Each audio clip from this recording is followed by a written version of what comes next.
I think, even more for women. Yeah.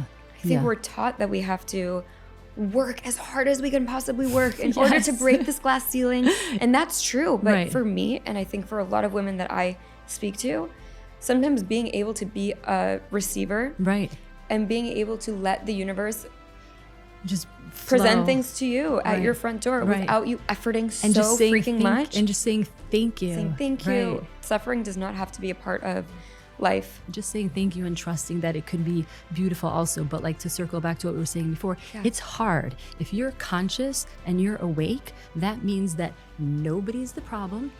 All of it's inside of you and you got to do the work. I thought therapists were like crazy. I was like, I'm going to do anything but be a therapist. That's what I'm going to do. When you get to that awakened state and you realize that the work is awesome and the work, even though it's hard, is awesome. It's like when somebody discovers the gym. It's torture, but it's awesome and the results are awesome. Like that's the state. Welcome to another episode of Rise, Shine, and Grow. And today we have with us Aliza Shapiro. And you may not know her name as Aliza Shapiro. You may know her from Instagram as therapist in NYC or New York City.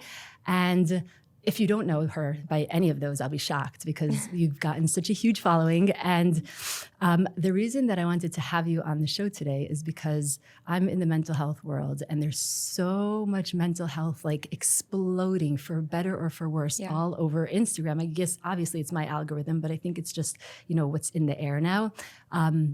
And some people are saying crazy things and some people are saying wise things and some people are saying good things, but your voice really stands out in the crowd as like a really wise, warm voice in the mental health space. And it just keeps drawing me back. I keep saying like, oh, she says it so well. Oh, I wish I would say it like that.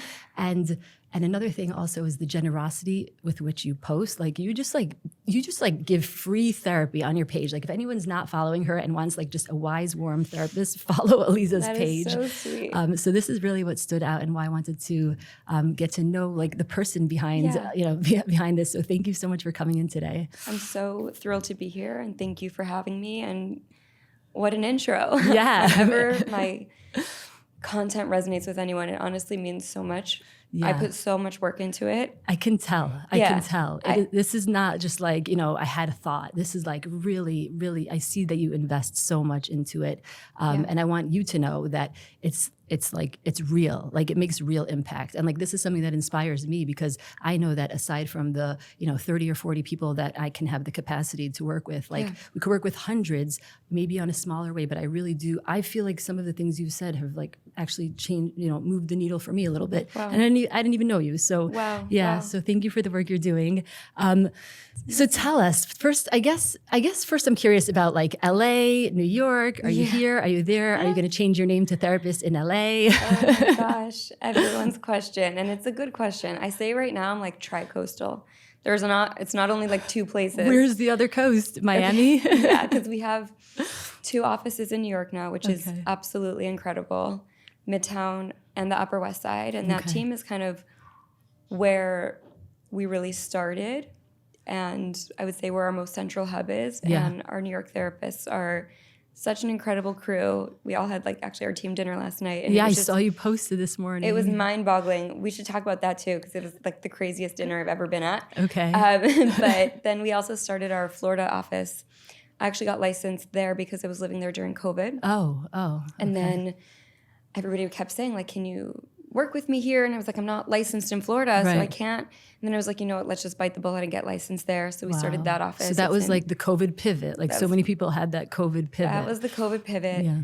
And we have an amazing office in Bell Harbor with 2 really skilled quality therapists working out of there. Yeah.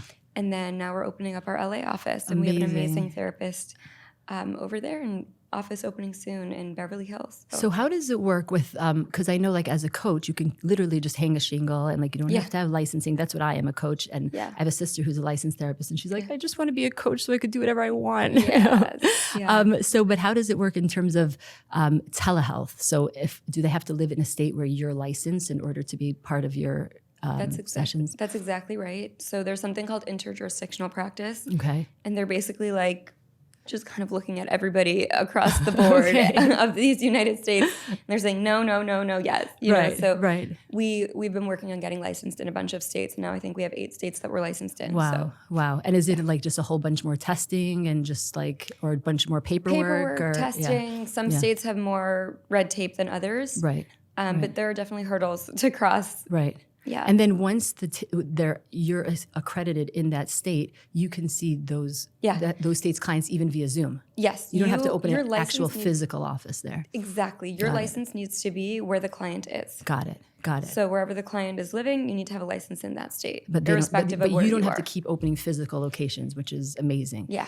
Okay. Awesome. And so you're the main license. You're the license.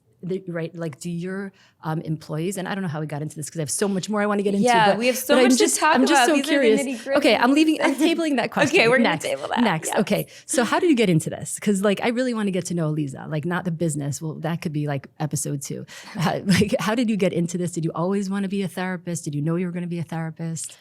I thought therapists were like crazy. I was like, I'm going to do anything but be a therapist. That's what I'm going to do. Okay, so, you know, when they say never say never, that was written for me. Yeah. When I was in high school, my parents like tried to send me to therapy because I like wasn't liking high school. I'm like, this is a stupid waste of time. What teenager likes high school? Right. So they're like, you need to talk to somebody about this because you need to go figure that out. And I just remember feeling all these therapists were like so out to lunch. Yeah, in like terms they were of, just missing the boat on you. Yeah, and I'm like, you don't get me. You don't relate to me. I remember I had a therapist who said to me, I really get it. I'm like, no, like you really don't get it. You're 60. You're wearing a purple scratchy sweater. You have like short gray hair. It's like, You're not relatable. I am not feeling felt by you. I'm not feeling understood. You don't And by the way, maybe she really did get it. She might have understood the emotion behind it, but maybe not the nuances of the experience of being a teenage girl in your century. Or she really got it, but I didn't feel like she you understood weren't feeling me. felt. And I was like, I don't even understand how I can talk to a person like this. So as I went through my life journey and was figuring out what I wanted to do, and a series of events kind of brought me here to being a therapist. Yeah. I remember having this feeling of, what if I could be the therapist that I needed isn't out to lunch, right? And the therapist that I would have needed when I was in that position, who was smart and was skilled and wasn't just like a big sister, but also kind of gave big sister energy. Like this is not just a friend. This is not just a schmoozing session where we validate and then feel better. There's actual skill set to it. Yeah, because I had a lot of friends that I could talk to, but they weren't necessarily kind of wiser or more skilled than I was because they were all in my boat too. Right. But then everybody else who seemed to be older seemed to just not get me. Right. So I had that thought: what if I became that person? That could be relatable and could be, kind of relevant. Do you follow Lewis Huckstep? I had him on my podcast recently. Yes, I do. He talks about that your mission is literally who you needed when at like 11, 12, 13, 14, like around that age. I don't want to misquote him, but like that's what your mission ends up being, like who you needed. And it could be anything. Like if a kid was like, living in their parents' car and then they just needed like a steady home, they may become a real estate agent. Like it doesn't have to be in the emotional realm. It could be even whatever was needed in that. I'm like, my son, this is crazy. He like sells designer clothes, used designer clothes. When he was like 11, 12, 13, I had like no frame of reference for like how much I was supposed to be spending on pants and like how nice they needed to be. And like he felt really embarrassed about about what he was wearing. Like now he only wears like designer and all that.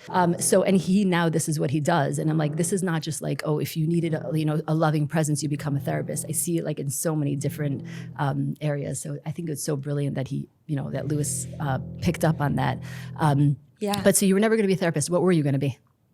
Anything. Real estate agent. Doctor, lawyer, Indian chief. Yes, exactly. I knew I loved working with people and I knew I wanted to be in a helping field. But then I just started taking psych classes and just the world started making sense to me. Right. Where I used to be the kid like sitting in the back of the classroom, I was like now in the front row, taking notes emphatically and reaching out to all my professors after class saying, I need to follow up with you about this. You saw the light to a certain extent. My brain just my brain just connected to it and it all Right. clicked. And I'm like, if this is where like a feeling of flow is happening in my body, I need to follow it. Right. Were you like, that's something that you would say now? Was that something that you even felt then? Like, were you tuned in enough to say like, okay, if this is where my vibe is going, then just go there? I've always been a very intuitive person. Okay. I don't think I always had the language to attach to what I was Right. experiencing, But but I it was knew there. enough to know that Right. if I was feeling pulled towards something, it was something that I needed to Right. continue Right. pursuing. Right. Right. Yeah. What was your upbringing like? In what way? In like, meaning, did it foster that intuition? Was it was this high school like a reflection? Like, just give us a little more context. Like, even where did you live? What was the struggle in high school? What was all of that? Certainly. So I grew up in Milwaukee, Wisconsin. Okay. So like Midwest girl. I knew it right away. which I love, and it made me. I'm from Chicago. Oh so yeah, we're Okay, neighbors. So neighbors. Neighbors. But it definitely formed such a soft, open-minded part of my personality. Yeah. But I was in such a small town. Right. And it didn't match my inside world. Isn't that funny? Like that we're both from the Midwest and we're both just like, we're literally here. talking about like how The we hustle can't and the stand bustle of people New York City, and we're like, moving move too slow. faster. And if you're not anxious, I don't get it. Right. Yeah. So I Let's think give you little anxiety pills that you can take in the morning. Exactly. So I think I always felt a bit like this is a beautiful place to live, but there's so much more out there for me. Right. And there's so much energy that I'm not using that I can't really put my finger on. Right. But I grew up in Milwaukee. It was a beautiful place to live. Yeah. My dad is a rabbi and an educator, and he is like extremely deep, extremely intellectual. I feel like I would know him. Just from like around. You probably would. Like also my husband did like small town rabbi circuit for a little bit. So like he knows all the names of the rabbis. In what, like being a rabbi or like in like a he just specific, knows all the names. So it's like we talk sure they know about each it. other. And my father was a kiruv rabbi in Chicago. So like your father's name might have come up also. Oh my gosh, for sure they know each other. I love that. What a small world of Jewish geography. Totally. But there was always an element of depth and of emotional depth and intellectual depth in the home, which I think was incredible. And we bonded over that for sure. Right. My oldest sister is also, she's a psychologist. Okay. And so as soon as she started getting her degree, she would like do all of her tests on me. Right. I was in high school at the time. She's like, Aliza, I think I found a theme. Like, I think I know what's going on here. I think we can diagnose you. I think we can diagnose you. But it got me thinking. And she really was not just a big sister, but also a mentor to me in that way too. So That's she amazing. definitely planted the seeds of therapist and therapy and psychology and just kind of getting my wheels turning in those ways as well. Right.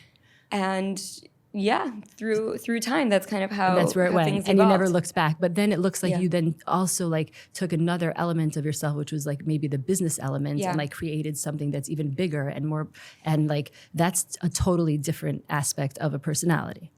So enter my mom. Okay.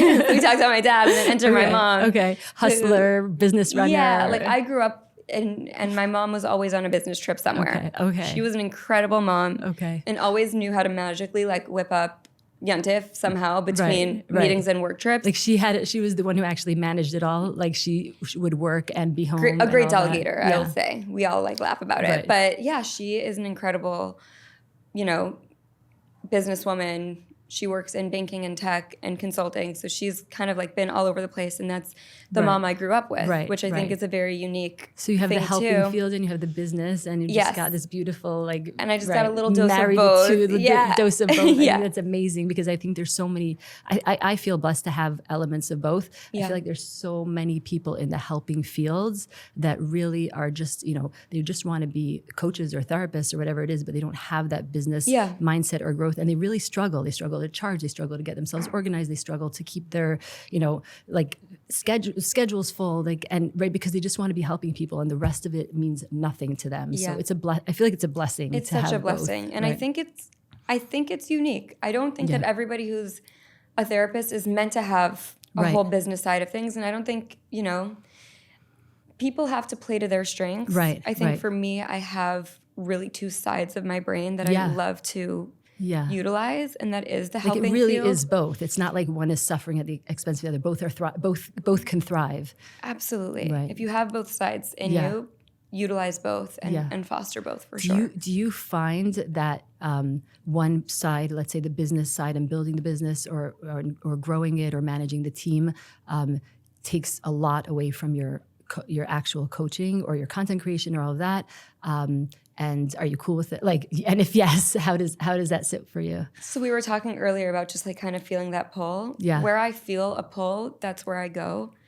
And it sounds like so floaty. If I would hear myself say that 10 years ago, I'd be like, Aliza, like, no, what are you saying right now? That doesn't make any sense. Right. But it's how I kind of operate now. I really I feel it and I'm like, okay, I'm gonna go there. And then if it doesn't feel right, I'm gonna move that way. Right. You'll know when it feels blocked or when it feels not good, then you'll know to move away. Exactly. Right. But if you look at it more as an expansion versus a constriction, then you know you're on the right path. Yeah. So that's kind of the voice that I tap into. And I say to myself, is this something that's going to enhance what I'm doing? And if it is, and it's enhancing a part of myself and a part of my own development, I'm going to go towards it. And if it's going to restrict something that I really, really love and it's going to be at the expense of something you love. I won't. Right. I think that's a great gauge for how it is. Like, somebody taught me this, somebody very brilliant taught me that yes to something is no to something else. And it's not new, but when you hear it for the first time, it's like really resonates. And it was like, this can be a yes if I'm drawn to it, but I have to see what is it saying no to? And is that my value system? And is it higher than that value system or more important than that value system? And it's such a great way to live. And that's all of life. Yeah. All of life is yes to something, no to something else. And right. when we're making choices that feel like a restriction or that feel like an ending or feel like something that you have to kind of say no to or put away, I keep in mind there's always going to be another window or another door that's going to be greater for me. Right. I try to keep that mindset also. I think it's hard, and I think that brings me kind of to like the realness of yours. So your voice stands out. I know one of the ways why it stands out. It stands out because, first of all, it's beautifully written. Like that's so a third skill that you have that's separate from therapy and separate from business, is just like being able to express yourself. And I don't care what people say about ChatGPT. First of all, I can smell the stink from a mile away more than anyone else. If I see an M-dash, I run. If I see Everybody an M-dash, knows I run. There's another thing, by the way, just so that you know. It's the M-dashes is one, and then the other one is it's not just a duh. It's a duh. Yeah. It's not a duh, it's a portal. So it's like the comparing and contrasting built into like every part of it. Whatever. There's so many like stinky parts. Right. And yours just feels like it's still you and you haven't bought in. And I really, and I think that really comes across. And so that, so that's one of the things that stands out. But tell me about like what that entails for you of creating this beautiful, curated, inspirational Instagram, which really is helping people in a very practical way. It's like having, if you can't afford therapy, just follow that and like you'll get a lot of good there. Obviously, you might not be able to do the process work, but you even talk about process work. You just give it all away. So what's like behind that? What fuels that? How much of your time does it take? What does that look like? What drives that? So the first thing that I would say just about the ChatGPT part, there's that phrase in Hebrew, things that come from the heart, words that come from the heart, enter the heart. Right. And I think about that all the time. Right. And that is how I write my Instagram. I started it as my diary. Yeah. I'm like, this is perfect. Nobody can see. I have 0 followers. Right. I was talking about this last night. Nobody can see what I do. Nobody can see what I write. So I literally can't embarrass myself. Right. Perfect. Right. I still think that way, which is kind of hilarious. But I think that way. Nobody can see what I'm writing. I'm just going to write from the heart. Right. If it resonates, great. I just hope I don't hurt people. You just write it as your diary. I write it as my diary. You don't first write it as a diary and then polish it up and send it out. I'm seeing, obviously, you check the spelling and the grammar and you neaten it up. But like, you just write it up there. There's now a very robust process of how we get it out there. But I write it from a standpoint of what's in my heart. What am I seeing? What am I feeling? What might people need? How am I growing? Right. And that's what I share.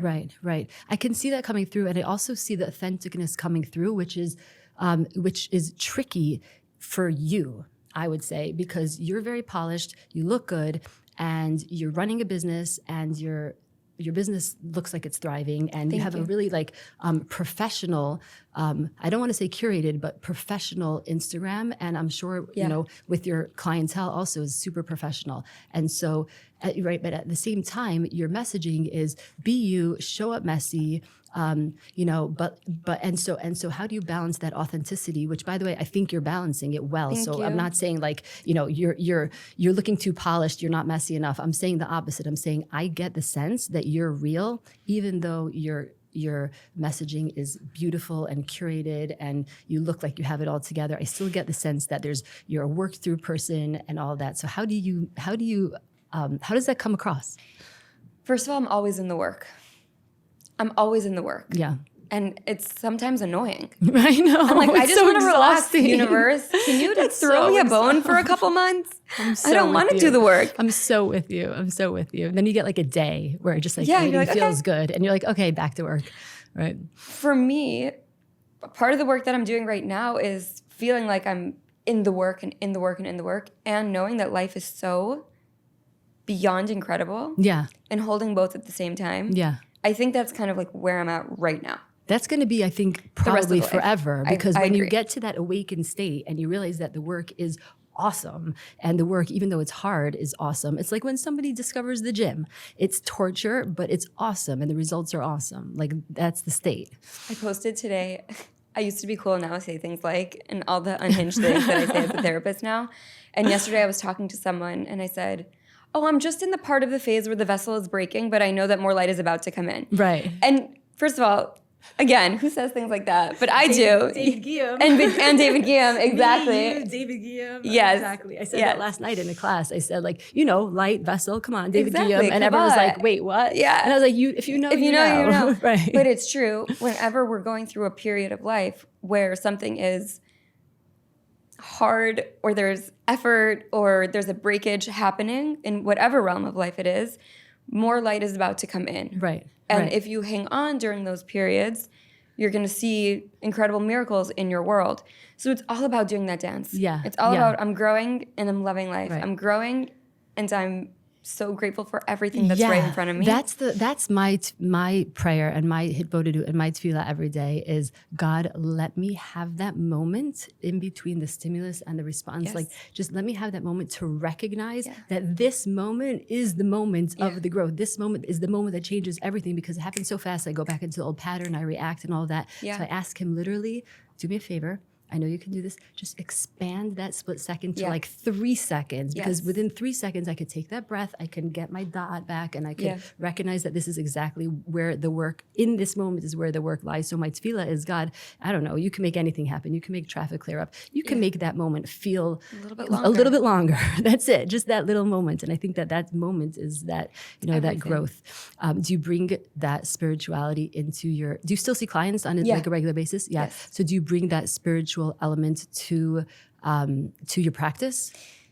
If it's a part of my client's world, 100%. Yeah. I actually, if it feels right too in the moment. Yeah, and if it's part of their world, I don't really understand why there's been this division between therapy and spirituality. We talk about relationships with your family, relationships with childhood, relationships with your spouse. Yeah. Why don't we talk about relationships with spirituality and religion and God? Yeah. I don't understand it. Yeah. I was very lucky to have a mentor early on in my career who did a lot of work regarding incorporating religion into therapy, and he taught me a ton. I'm so grateful for him. Yeah. And I started off.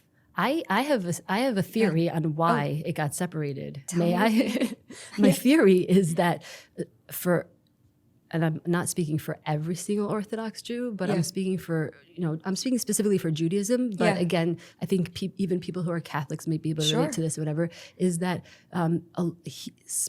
spirituality, yes, but religion has not been given over as particularly therapeutic. Mm-hmm. And so it's for many people, they have actually the opposite. They have religious trauma and it's part of the trauma. And so, right. And so if you go to people like David Guillaume or Danielle Katz, who are actually showing you that a lot of the healing was already pre-embedded into every aspect of Hasidus and into Kabbalah and into Torah and into Tefillah and all of that, especially Tefillah and talking to our heart and parts and it's all processing, it's all there. But that's not the religion that we learn in elementary school or high school. And so when we think of religion, we don't think of it as healing or therapeutic or spiritual. I agree with you. I think that trauma healing and just emotional regulation and growth and tikkun is just all the same thing. All the same sentence. It's just different. It's all the same sentence. It's just one continuation. And so I'm lucky. Most of my clientele can appreciate the bringing from spiritual source. It's not, the work is not that much different. Like I could be doing IFS type work, but you could be doing it from an angle of like partsufim and midot and talking to the heart and things like that. And I could do both, but do you bring that into your practice when you feel it's appropriate? Absolutely. Yeah. Absolutely. Yeah. First of all, just from a more tangible standpoint, I started off, I specialized in anxiety and related disorders, so I worked with a lot of people with religious OCD. Yeah. And a lot of people don't even know that they have religious OCD, and not just Jews. By the way, I learned so much from that post that you wrote about the different aspects and variables about OCD. And I'm pretty I've trained in everything, and I hadn't heard a lot of the terms of the specifics of the types of OCD. Yeah. I've heard of the Jewish one, but scrupulosity. Yeah. Well, that's also why, just for anybody listening, it's so important to find a therapist that specializes in the things that you're struggling with or can help you decipher what it is that you're going through, because there are such incredible paths of healing that can get people from point A to point B pretty quickly. Yeah. It doesn't have to be a lifelong, it's always a struggle, lifelong, but it doesn't have to be, dealing with the severity of an OCD subtype for the rest of your life. Right. And if you find the therapist that is trained in the modalities that you need, you can get help, and you can get good help, and you can get it quickly. Yeah. So that's just a really important part. I also believe that the impact of trauma for many people, not all, because there's pervasive long-term trauma, but the trauma itself happened in a moment, and the healing could happen in a powerful moment of healing. And so again, that's for people who have had days and days and weeks and months of ongoing trauma, it's a little bit different. But for people who had like an EMDR type person who has 10, 15, 20 sort of core memories and core traumas that they want to go back to, right? That could be really efficient. It doesn't have to be forever. And the way is it showing up in your life so much more. Exactly. But yeah, so do you mostly do DBT? Is that the bread and butter of your therapy? I have advanced training in CBT and DBT. Okay. So that is really what I heavily lean on. Can we explain for the audience what those terms are, just in case we're going a little over the heads? Yeah. So CBT is kind of what most people know of evidence-based therapy, cognitive behavioral therapy. So it's working through thoughts and working through behaviors that are impacting your life, or that you have stopped engaging in healthy ways because of things. Right. So an outside-in approach. DBT is kind of the new wave. It's dialectical behavior therapy. And instead of telling people to change their thoughts, because who can change their thoughts when they're in distress? I know I can't. Right.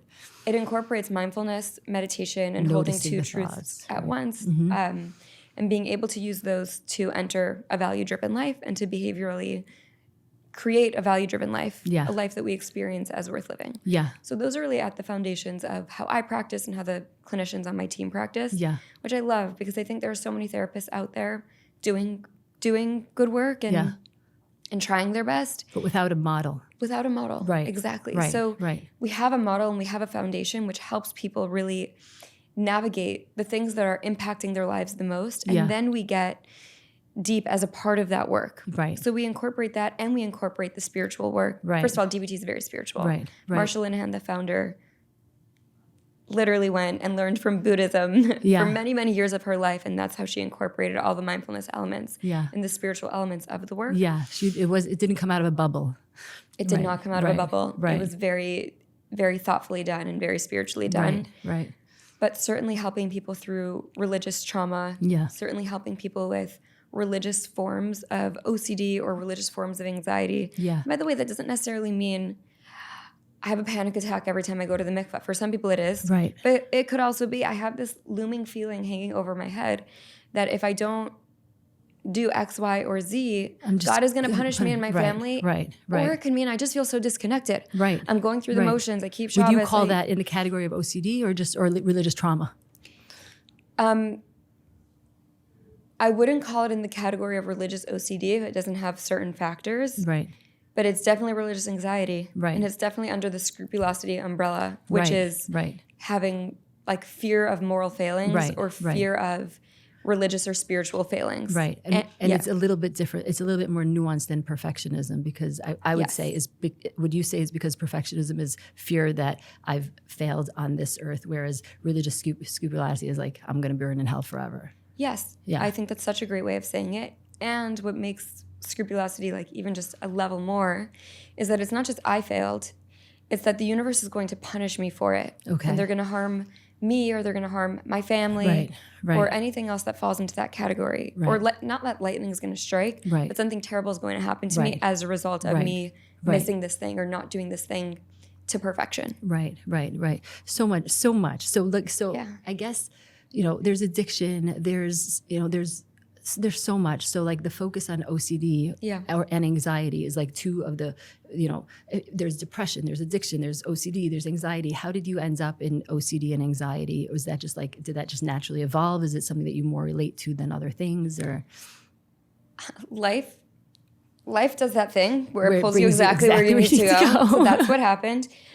My first job, I had a really special mentor and supervisor who is a Harvard psychologist. Okay. And he runs like the religious and spiritual track there in terms of research, and he specializes in OCD. Yeah. So he taught me everything I know, and that's kind of how it started, and that's how it evolved.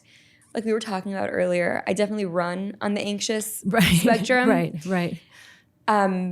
So once I started learning it, I started realizing how much anxiety was living inside of me. Right. Running my life from the sidelines that I had no idea about. Right. Because we just get used to it. It's the natural state. You think it's normal. You think it's your natural state. You know the phenomenon when you smell something for the first time and like it's really strong, but then eventually you stop smelling it? Yeah. Like you can't smell perfume on yourself after like the first 30 minutes. I don't smell it right now. You can't smell it because you just get so used to it. It's actually a feature of the brain that just gets used to something. It's a learning feature so that I can clear up space for new stuff. Clear up space for new things, and then that's just the expected norm in your brain. It just gets filed. You have no idea that it's happening. Right.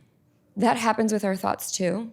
And people who run anxious or who've run anxious since they were kids, they don't even know that loop is looping. They don't know that the loop is looping. Right. And the loop was looping for me for so many years. Right. So many years. Right. And only when I started seeing it in the work that I was doing and in the research that I was doing was I like, well, I do that all the time. Right. You mean to tell me that? You're like, I thought that was the norm. You mean to tell me that people don't wake up in the morning like picturing all the ways that they could possibly die? Everybody doesn't do that. I'm so puzzled. I'm puzzled. What do they have that I don't? So confused. And now I need to go back and redo my whole childhood feeling much worse for myself because I was the only one suffering like that. Or just I wasn't even like deeply suffering. But I'm suffering in some ways, but I was just like, that's how we live life. It's just like a low grade. A low grade radio station in the background feeding me things. It's not going to be good. It's not going to work out. You're going to be late. You're going to be messed up. Right. Exactly. Yeah. And when I started doing that work and really immersing myself in it, I started to change. Right. Because you can't be teaching and guiding if you're not doing the work. Right. I mean, you could try. You can try. But it's not going to go effective. in. Yeah, it's not going to go in. And you're going to see it in your clients and you're going to see it in your work.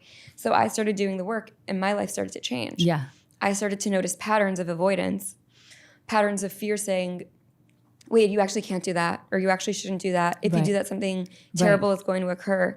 And instead of running away every time that message came up, I started running towards it. Yeah. I'm like, oh, I have fear? That means it's important to me. Let me try it. Right. Wave of anxiety, wave of terror. I just made the biggest mistake in my life. Okay, you're going to do it anyway. It's okay to feel that way. Hey, fear, come hang out on my shoulder. Even if you're not doing it all the time, but getting more comfortable walking into that fear and getting into that courage, right? Do you find that you're... as you evolve, which we must be, right? As you evolve, do you find that your clientele levels up and the people that you're working with leveled up and the actual things that you're working on shifts and changes? Or are you seeing too many people that it's not? Such an interesting question. Maybe I'm biased. I think all my clients are leveled up. Like I love them so much. I think they're all incredible. Even like, I feel so grateful when people find me. I'm like, how did you find me? I'm so lucky. My work is leveled up. Yeah. Your work levels up, but do you see the people? So that you're like working with people, and again, everyone's leveled up, like you said. But like, I don't necessarily even mean leveled up. I just mean like maybe navigating the specifics. Like when someone makes a call, it's because there's some specific blockage, or that's been going on too long, or some specific stuck point, or that's been going on too long. So even just the types of clients that you're getting, I know this for myself. That's why I'm curious for you. Is like when I'm doing real work in my marriage, I start getting a lot more marriage calls. When I'm doing a lot of real work on like how to show up and how to navigate my time, I get people who are stuck on how to grow and and stuff like that. So do you find that, or maybe your practice is like too big? So I don't know. We're really fortunate to help a lot of people. Yeah, I dive in for that every day. I'm like, I want to help people, and I want to be a safe place for people to land. Yeah. So that really is my messaging. I would say it a little bit different. Yeah. I would say what I notice is coming up in my clients very often becomes a message for me that I didn't know I needed to hear. Yes, I think that's the opposite side of what I'm saying also. It's like if I'm working on my marriage and I'm seeing what's going on in theirs and I'm like, oh, that's a pattern that I smell me in there a little bit. Like I could work on that. So that kind of idea. There's almost a moment that happens after a therapy session where the curtain lifts and there's a little like shrug that I do. Okay, I'm back. Right. That's when those things kind of click for me. And sometimes I realize I've said things that I had never thought about before. Yeah. Or even said before. You're being channeled. I was being channeled. And the work that has just been living inside of me. Finally had an expression. And it has that's a perfect way of saying it. Like it has an expression and it comes out into the therapy session. Right. And when I'm in therapy, I really try my best to be as mindful as I can be. Right. This hour is about you. Right. I want to hear about you. We're talking about you. Right. And the moment after, when the curtain lifts and the little shrug happens, I say to myself, oh, that needed to be ricocheted back. That needed to be ricocheted back. So I think I think you're saying it better, but that's kind of what I'm getting at is that I feel that my clients are the exact clients I need in my growth process. And I'm finding that that attracts in all the time. Did your, I mean, obviously it evolved. We all evolve. We must be evolving. Yeah. But do you have anything that you would look back at and be like, I don't even believe that anymore. I'm against it. I wish I would have never said it because we can't go back in history, but a certain way of dealing with problems that is very different than, or challenges that is very different than today? Like, was there an evolution process or was it just a sort of steady growth process? Steady growth. No looking back and saying like, what the heck? Who was that? What was she saying? There are certainly big things in my life that I'm very grateful to have a different relationship with now. Yeah. For example, I think two examples come to mind. The first is that so many of us work from a belief system that we have to suffer to have good in our lives. Right. Pain is a natural part of life. It will always come. And as we spoke about, the vessel needs to shatter in order for more light to be let in. Right. But you don't have to suffer through it. The resistance to pain. Right. That's exactly right. That's the equation. Pain plus non-acceptance equals suffering. Right. Pain plus acceptance equals pain.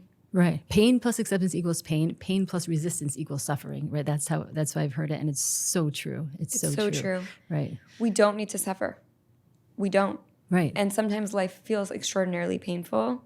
But having that mindset shift that I don't need to go through something horrible to be able to merit and receive something beautiful. Right. It's just a different way of life. Which is like a real healing in like for people who have religious trauma also, I think. Religious trauma, I think, even more for women. Yeah. I think we're taught that we have to work as hard as we can possibly work in order to break this glass ceiling. And that's true. But for me, and I think for a lot of women that I speak to, sometimes being able to be a receiver and being able to let the universe just present things to you at your front door without you efforting and so freaking much. And just saying thank you. Saying thank you. And just like, thank you for coming on this podcast. It's a gift for real. Like, thank you for this conversation. I love what we're talking about. I really feel that. Like, just saying thank you and trusting that it could be beautiful also. But like, to circle back to what we were saying before, it's hard. If you're conscious and you're awake, that means that nobody's the problem. All of it's inside of you, and you got to do the work, right? And this is a messaging that, like, for a lot of people really resist it. They really want their neighbor, husband, mother, father to be the problem, and they don't want to go into their internal experience. And that's a protective mechanism and all that. But once you're in it, you can't get out of it because it's you, and you can't escape you. And so the work is just like implanted in there, which I think is hard and beautiful. And sometimes the work is saying, I'm okay. Yeah, like take a break also. I'm good. Right. You know? Right. So I think that's the first thing, that suffering does not have to be a part of life as much as we make it out to be. And I think it's very connected to the second one, which again is this kind of reckoning that I had to have with myself when I started living part-time in LA. Right. the world is so much slower there. And I was allergic to it at first. Right. I'm like, can somebody move? Can someone do somebody something? rush? I don't understand. Right. Like you send a text and then 4 minutes later it's like question mark, you know? I do not operate that way anymore. Now people in my life know I will always answer if it's an emergency, and if it's not, 48 hours. Yeah, we're lucky. I'm going to sit, and when I have time to mindfully go through my text, that's what I'm going to do. I'm not receiving the urgency of the universe anymore. Right. Because my nervous system is different. It's very different. The urgency of the universe, I think, never existed. Because look at flowers, look at trees, look at everything. The urgency is a man-made. It's a man-made phenomenon. It's not the universe itself. I don't think there's nothing urgent about anything in the universe. Look at rocks, look at mountains, look at trees, grass, trees, flowers, animals. There's no urgency whatsoever. Yeah. And I've had to learn that too. My ADD, my ADD keeps me like really, really, really worried. I used to literally feel like I had someone behind me saying, go, faster, faster, faster, more and more and more. And I finally was like, shut up. Yeah. Shut up. I'm going to just do this slow. And like I had a gift. My daughter works at a very mellow pace. And she's very successful. And I'm like, oh, cool. There's a role model for me. It's like you really need a role model of all these things. David Guillaume, I know that you hang out with him. I've seen your posts. Yeah, he said something at one of his workshops. He said, you can fall apart, but not in public. And not in public and not by day. Yeah. Do you believe in that? do you agree to that? I choose my fall apart moments. Yeah. And I practice distress tolerance when I need to fall apart, but it's not the right time. I also choose a trusted person to fall apart in front of. I like that. So that I know I have support and I know I can call on them if I need them. There's somebody that I'm thinking of who I did this with recently. I'm like, going through a thing. I might need to call on you. Right. And that really helps so that you can continue showing up fully in all the other areas. Is that person a therapist or just a friend? Or both? There's a friend, there's a sister, there's a therapist. Because one of my questions was, do your friends start like using you as therapists? Do you set a boundary to that? Is that a complication in your life, or it just doesn't matter? Not really. No. I think that who I am as a person is very much who I am as a therapist too. Right. So if you're talking to me as a human being, it's going to come out. It's going to come out. And sometimes it might sound annoying. I'm going to be empathetic. I'm going to be I'm going to empathetic. I'm going to care. I'm going to listen deeply and intensely. I'm going to hear you. I might be a little bit more, unhinged at times, which I think is also awesome and crazy and fun. But it's who I am through and through. So people have asked me that so many times. I'm like, I think I'm the only one that hasn't gotten that. Right. Because it's natural. It's the same, that person and this person. It's one person. It's across the board. Yeah. I feel like that too, but I also feel like to a certain extent, people say like, okay, I have a problem, coach me. And I'll be like, okay, make an appointment, and it gets a little, it gets a little funny there. Yeah. But okay, books that you're reading, because we have to wrap up. What do you recommend? Books that I'm reading. Okay, I have The Artist's Way. Okay. That's got in my inbox. That's trending. That's fun. Yeah. Is it trending? Yeah, it is trending. Yeah. That's good to know. Yeah. Not my inbox, my mailbox. Yeah. I actually bought it, didn't know what to do with it, and returned it. I think it needs to be done in a course or with not a course, but at least with like people, other people. Yeah. Okay. Okay. So I'm gonna have to workshop that. What did I just finish? I just finished a really incredible trauma book called What My Bones Know. Okay, that's a good one. About complex PTSD. Yeah. Did you read it? Yeah, that's a good one. She's amazing. Yeah, that's a good one. I would say that's on the list right now. Okay, love it. And then just takeaway message. People are listening. It's a different audience maybe than yours, just like possibly. And so obviously go ahead and follow Therapist in New York City. Hopefully she'll keep it that way, not Therapist in LA. So follow her, but like just even if they don't know your whole page and they don't know everything, just like one like really resonant message that you wish everybody could know in the whole wide world. First of all, my page is about normalizing and generalizing therapy and mental health topics that every single human being goes through. Yes, and not every single person feels safe enough to talk about. Yeah. Emotions are at the root of every single one of our issues. Yeah. I hate my job. That's an emotion. I can't handle my husband. That's an emotion. My kids drive me crazy. My kids are an emotion. I'm struggling because I can't have kids and I have fear that I will never. That's an emotion. Emotions are at the heart of everything, and it's mind-boggling to me that we don't talk about it. So my page is all about talking about it. Right. And talking about it in a way that's normal and non-alarmist. Yeah. So that's what I get from your page is that validation that because either you're psychic and you're in everyone's head, or we're all the same and it's so validating. I'm doing this and I see a lot of people, but there's a level of extra validation that really comes across on the page. So I guess that's the takeaway is like, you're normal. You're fine. Normal and you're fine. And not only that, if you're not fine in this moment, that's part of life too. But all of life doesn't have to feel that way. Right, right. And going to therapy, finding somebody who can guide you through the hard parts in a very real, tangible, grounded way. Yeah. Is a gift that this world has, and I hope that everybody knows that they can use it and there's no shame in using it. Yeah, there's a lot of trauma in this world, but there's a lot of healing in this world. Like so much healing from the left to the right, especially to the psychedelics, to the spiritual, to the DBT and all of that. And I kind of like that you really focus on the DBT. Do you ever feel pulled? I know I shouldn't start this conversation now, but do you ever feel pulled to be like, I need to be doing all the modalities? I feel pulled towards the ones that really resonate with me. Yeah, yeah. They've obviously evolved and they continue to grow. And I'm a lifetime learner. Same. I will keep learning, and I'm always learning different modalities. And you incorporate it in. Yes, but I also have like the sniff out the not so effective ones feature, you know? The ones that feel good in the moment, maybe. Yes, the ones that are kitschy and the ones that have great marketing behind them. And I'm like, no. So I have that too, and I try to have a very discerning eye. Yeah. But certainly I'm always learning and I'm always growing and always trying to bring every level of healing that the people who walk through my doors are going to need. So would you say that you're like a CBT based with a lot of influences from evidence-based? Evidence-based. Yeah. Evidence-based. Yeah. I like it. Thank you so much for your time and for making this happen. And thank you for letting us go over time. I appreciate it. I know there was a hard stop, but this was good. This was beautiful.